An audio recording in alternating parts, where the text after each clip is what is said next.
ఓర్పును గూర్చి 10 బైబిల్ వాక్యాలు. మీ ధైర్యమును విడిచిపెట్టకుడి, దానికి ప్రతిఫలముగా గొప్ప బహుమానము కలుగును.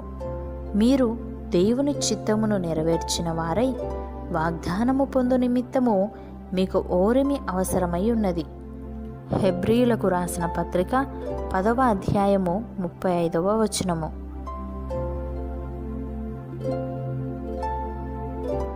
నా సహోదరులారా, మీ విశ్వాసమునకు కలుగు పరీక్ష ఓర్పును పుట్టించునని ఎరిగి, మీరు నానా విధములైన శోధనలలో పడునప్పుడు అది మహానందమని ఎంచుకొనుడి.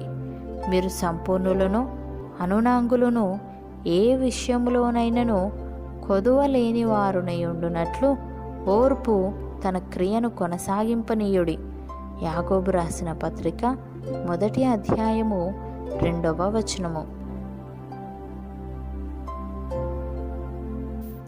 మనము కూడా ప్రతి భారమును సులువుగా చిక్కులు పెట్టు పాపమును విడిచిపెట్టి విశ్వాసమునకు కర్తయు దానిని కొనసాగించువాడునైన యేసు వైపు చూచుచు మన ఎదుట ఉంచబడిన పందెములో ఓపికతో పరిగెత్తుదము.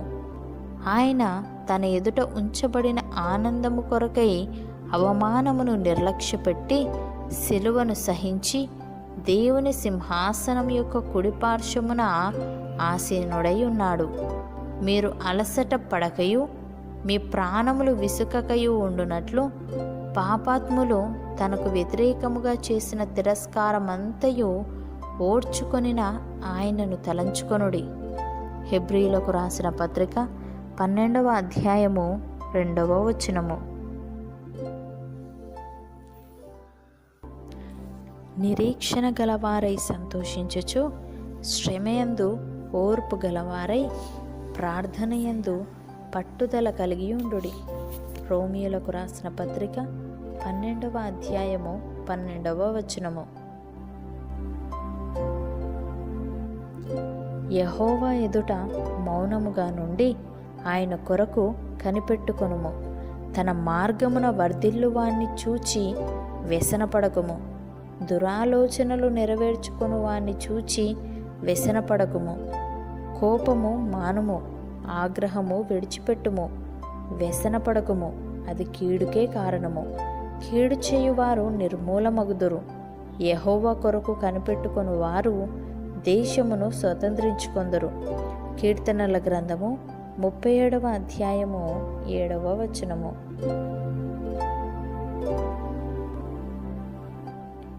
నా సహోదరులారా, ప్రభునామమున బోధించిన ప్రవక్తలను శ్రమానుభవమునకును ఓపికకును మాదిరిగా పెట్టుకొనుడి. సహించిన వారిని ధన్యులను కొనుచున్నాము గదా. మీరు యోబు యొక్క సహనమును గూర్చి వింటిరి. ఆయన ఎంతో జాలియు కనికరమును గలవాడని మీరు తెలుసుకొని ఉన్నారు. యాకోబు రాసిన పత్రిక 5వ అధ్యాయము 10వ వచనము.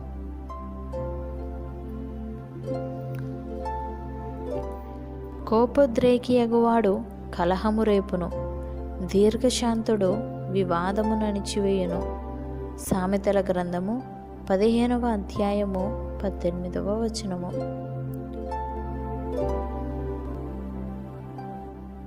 నీవు నా ఓర్పు విషయమైన వాక్యమును గైకొంటివి గనుక భూనివాసులను శోధించుటకు లోకమంతటి మీదికి రాబోవు శోధన కాలములో నేనును నిన్ను కాపాడెదను.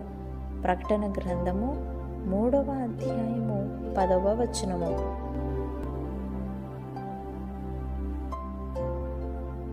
యెహోవా కొరకు ఎదురుచూచువారు నూతన బలము పొందుదురు.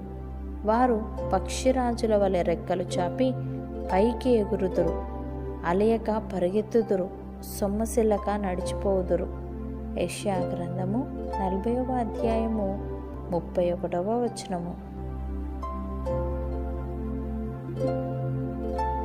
సహోదరులారా, ప్రభువు రాకడ వరకు ఓపిక కలిగి ఉండుడి. చూడుడి, వ్యవసాయకుడు తొలకరి వర్షమును కడవరి వర్షమును సమకూడు వరకు విలువైన భూఫలము నిమిత్తము ఓపికతో కాచుకొనుచు దాని కొరకు కనిపెట్టును గదా. ప్రభు రాక సమీపించుచున్నది కనుక మీరును ఓపిక కలిగి ఉండుడి, మీ హృదయములను స్థిరపరచుకొనుడి. యాకోబు రాసిన పత్రిక 5వ అధ్యాయము 7వ వచనము.